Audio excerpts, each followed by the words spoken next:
오타니와 이정우 경기를 직접 보러 가자. 이현우의 MLBTV 직관 투어. 자세한 내용은 고정 댓글을 참조해주세요. 오랜 기다림 끝에 김하성 선수가 드디어 실전 복귀에 나섰습니다. 지금 템파베이의 유격수 김하성이 필요한 이유에 대해서 함께 이야기 나눠보도록 하겠습니다. 네, 김하성은 오늘 이 템파베이 산하의 트리플 A 구단이죠. 이 더럼불스와 세인트루이스의 트리플 A 구단인 멤피스 레드버즈와의 경기에서 2번 지명타자로 출전을 했습니다. 김하성 선수는 첫 타석부터 몰린 싱커를 놓치지 않고 깔끔한 좌전 안타를 만들어내더니 이 3회에는 상대 투수가 던진 공에 맞아서 사구로 두 번째 출루를 해냈는데요. 몸쪽으로 깊게 붙은 공에 김하성 선수가 깜짝 놀라면서 피했는데 다행히 공이 팔꿈치 보호대에 맞아서 큰 충격을 입지는 않은 모습이었습니다. 그렇습니다. 이 5회에도 타석에 들어선 김하성 선수 다시 한번 복판에 몰린 싱커를 공략해서 중전 안타를 만들어냈는데요. 타구의 질도 또 방향도 굉장히 좋은 것이 또 눈에 띄었습니다. 1루에 나선 김하성 선수 도루까지 감행하면서 쾌조의 컨디션을 보였고요. 이후 7회 말 교체되면서 첫 재활 경기를 성공적으로 마치게 됐습니다. 특히 이 김하성 선수 복귀 전에서 눈에 띈 거 바로 이제 상체가 엄청 커졌다라는 점이었는데 이것도 또 확인하셨을 것 같아요. 네, 그만큼 재활 과정을 통해서 몸을 잘 만들었다는 것을 확인할 수 있었고요. 그리고 강한 타구를 만들기 위해서 시작했던 벌크업을 꾸준히 이어갔구나라는 부분도 엿볼 수가 있었습니다. 다들 아시다시피 김하성 선수는 지난 2021년 샌디에고의 유니폼을 입고 메이저리그에 데뷔를 해서 2022 시즌부터 주전으로 출전하면서 내셔널리그 유격수 부분 골드글러브 최종 후보 3인에 선정되면서 주가를 높였는데요. 2023년에는 2루로 포지션을 옮겼지만 유격수와 3루수 등 다양한 포지션을 함께 소화하면서 결국에는 내셔널리그 유틸리티 부문 골드글러브를 수상하는 쾌거를 이뤄냈었습니다. 한국 선수가 골드글러브를 수상한 거는 김하성 선수가 최초였고요. 한국을 넘어서 아시아 출신 내야수 전체를 통틀어 보더라도 전례가 없는 아시아 내야수 최초의 수상이기도 했었죠. 김하성 선수의 골드글러브 수상은 아시아 출신 내야수는 수비가 안 된다라는 이 편견을 깬 이정표와도 같았습니다. 골드글러브 수상에 더해서 매년 우상향하는 타격 성적까지 생각을 해봤을 때 FA를 앞둔 김하성 선수 예상 몸값 1억 달러를 상회할 정도였는데요. 특히 시즌이 끝난 뒤 시장에 나오는 준처급 FA 내야수들이 매우 드물었기 때문에 김하성 선수의 대박 계약 가능성은 현지에서도 큰 관심을 모았었습니다. 그러나 이 부상이 발목을 결국에는 잡고 말았습니다. 이 작년 8월 경기 도중에 1루로 귀루하다가 어깨에 부상을 입었었던 김하성 선수는 결국에는 관절화순이 찢어졌다는 진단을 받고 121경기 타율 2할 3푼 3리 11홈런에 47타점 22도루 OPS 0.7로 시즌을 결국에는 조기에 마감을 하게 됐었죠. 시즌이 끝나자마자 어깨 수술을 받았지만 김하성 선수에게 그래도 관심을 보인 구단은 상당히 많았었습니다. 이 샌디에고 역시 잔류를 원했었고 이 샌프란시스코, 양키스, 다저스, 디트로이트 등 유격수 보강이 필요한 팀들은 모두 김하성과 한 번씩은 연결이 되기도 했었습니다. 그렇습니다. 그러나 이 김하성 선수와 계약을 체결한 구단은 의외의 팀이었습니다. 바로 메이저리그를 대표하는 스몰마켓 구단 템파베이였는데요.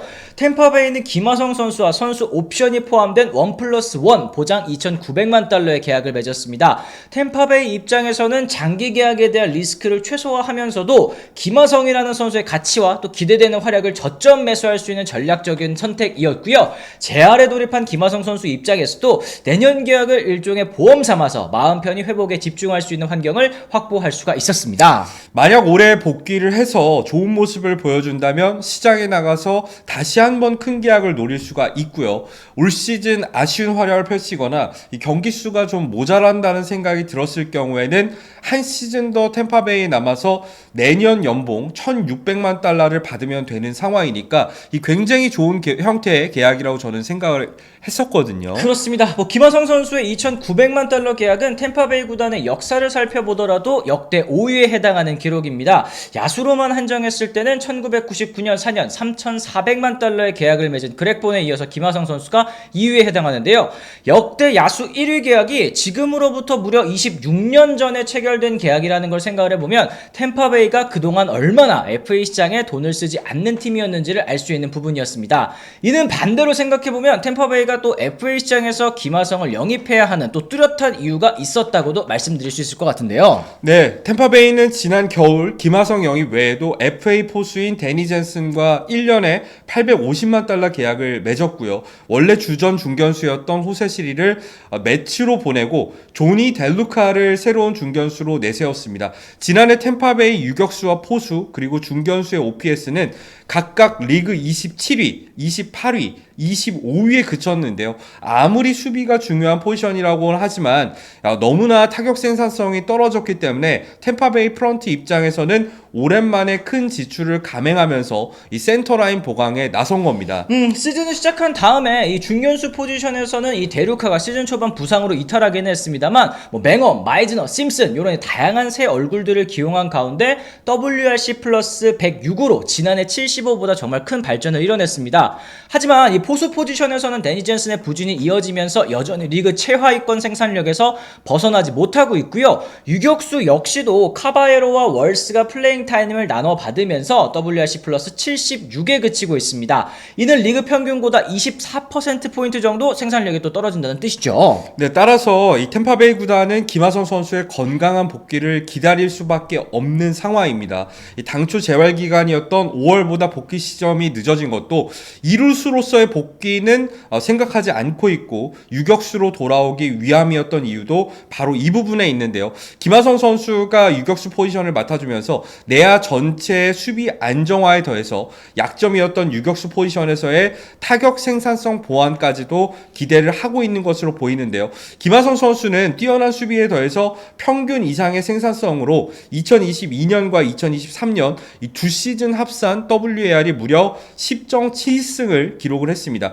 해당 기간 김하성 선수의 조정 OPS는 리그 평균을 웃도는 106을 기록을 했는데요. 지난해 타격 생산성이 사실 떨어졌을 때도 김하성 선수의 OPS는 0.7이었고 이 WAR 역시도 2.6승이나 쌓은 부분에 주목을 할 필요가 있습니다. 만약 이 정도만 한다고 하더라도 이 템파베이의 기존 유격수 자원을 생각해 봤을 때는 큰 업그레이드가 될 수 있다는 것을 알 수가 있습니다.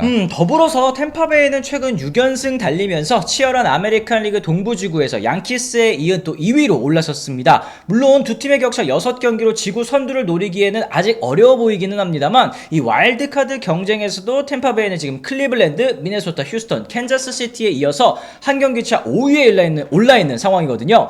시즌 중반을 향해 가는 시점에서 순위 싸움이 또 치열한 가운데 이 김하성 선수의 복귀가 기대 이상의 가을 야구를 노리는 템파베이의 또 결정적인 변수로 작용할 수도 있겠다라는 기대감이 또 커지고 있는 그런 상황입니다. 네, 만약 김하성 선수가 복귀해서 팀 성적도 끌어올리고 경랑에 대한 우려까지도 씻을 수 있다면 다시 한번 FA 대박을 꿈꿔볼 수도 있을 것으로 보입니다. 자, 이제 지명타자로 이 첫 재활 경기에 나서서 타석을 소화하긴 했습니다만 이제 다음 단계가 아직 남아있죠. 바로 유격수로서의 실전 수비 투입입니다. 정상적으로 수비를 소화하고 연일 경기에 나설 수 있는 몸 상태라는 것이 확인된다면 김하성 선수의 빅리그 복귀는 시간 문제라는 생각이 드는데요. 어쨌든 오랜만에 이 김하성 선수가 뛰는 모습을 볼 수 있어서 기뻤고 오늘 경기 활약을 통해서 정말 복귀 시점이 얼마 남지 않았구나라는 생각이 들면서 기대감까지도 가질 수가 있게 됐습니다. 그렇습니다. 이처럼 오늘 저희가 김하성 선수의 재활 경기 출전 소식과 함께 지금 템파베이의 김하성 선수가 또 꼭 필요한 이유에 대해서 함께 이야기를 나눠봤습니다. 여러분들께서도 오늘 영상 보시고 든 생각들 댓글을 통해서 달아주시면 또 좋을 것 같고요. 오늘 저희 영상 또 유익하셨다면 구독과 좋아요, 알림 설정까지 꼭 부탁을 드리도록 하겠습니다. 저희는 또 다른 소식으로 다시 돌아오겠습니다. 지금까지 시청해주신 분들 모두 감사합니다. 고맙습니다. I'm ready to go. I'm ready to go.